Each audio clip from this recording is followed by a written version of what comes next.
Assalamualaikum warahmatullahi wabarakatuh. Perkenalkan, nama saya Atifa Mardatila dengan NIM 22002080, berasal dari kelompok 4, ingin mempresentasikan materi filsafat administrasi pendidikan mengenai pengertian teori, riset, dan praktik, komponen-komponen teori, dan hubungan antara teori dengan riset dan teori dengan praktik. Pertama, pengertian teori. Teori secara umum adalah analisis hubungan antara fakta yang satu dengan yang lain pada sekumpulan fakta-fakta yang disusun secara sistematis, logis atau rasional, empiris atau kenyataan, dan juga simbol dalam menjalankan suatu fenomena. Yang kedua, pengertian riset. Riset adalah kata serapan dari bahasa Inggris, yaitu research, yang berarti penelitian. Pelaksanaan riset dilakukan secara metodikal dengan menggunakan kaidah ilmiah untuk mendapatkan temuan atau penyelesaian dari suatu masalah. Selanjutnya, pengertian praktik. Praktik adalah suatu sikap belum otomatis terwujud dalam suatu tindakan atau overt behaviors.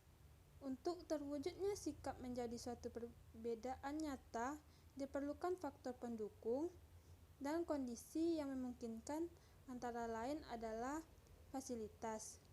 Di samping fasilitas, diperlukan juga faktor dukungan atau support dari orang lain. Selanjutnya, komponen-komponen teori. Komponen-komponen teori yang pertama yaitu konsep. Konsep adalah kata-kata gagasan atau istilah yang melabeli elemen paling penting dalam teori.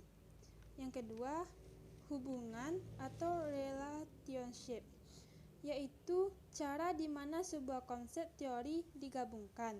Yang ketiga, scope atau lingkungan keluasan, yaitu didasari pada keluasan perilaku komunikasi yang dicakup oleh teori. Meski teori harus bisa menjalankan komunikasi menjadi bermakna, namun tetap harus ada batasan pada keluasan lingkungan cakupnya. Yang keempat, logical consistency, yaitu teori harus masuk akal dan memiliki konsistensi logik yang dan tidak bertentangan.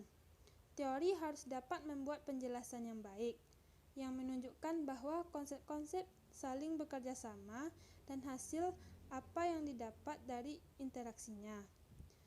Yang kelima, parsimony, yaitu apakah bisa sesimpel mungkin menjelaskan fenomena.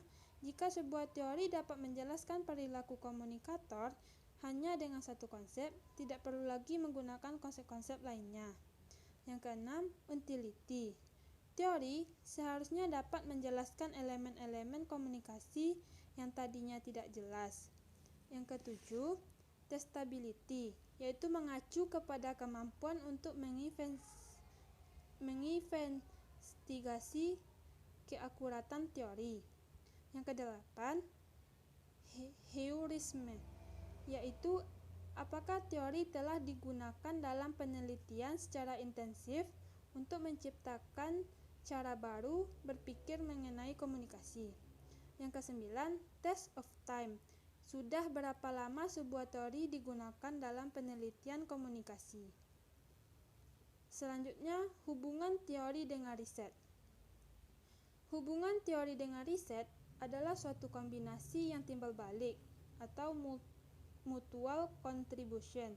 Artinya ialah teori dapat menunjukkan daerah-daerah mana suatu riset harus dilakukan sehingga hasil penemuan suatu studi dapat dimanfaatkan secara maksimal. Selanjutnya, hubungan teori dengan praktik. Prinsipnya, teori adalah hasil dari praktik, karena praktik akan diuji terus-menerus. Jadi, hubungan teori dan praktik sangatlah erat untuk mencapai suatu tujuan dengan lancar. Baiklah, Hanya itu yang dapat saya sampaikan. Apabila ada salah kata, saya mohon maaf. Saya sudahi dengan mengucapkan wassalamualaikum warahmatullahi wabarakatuh.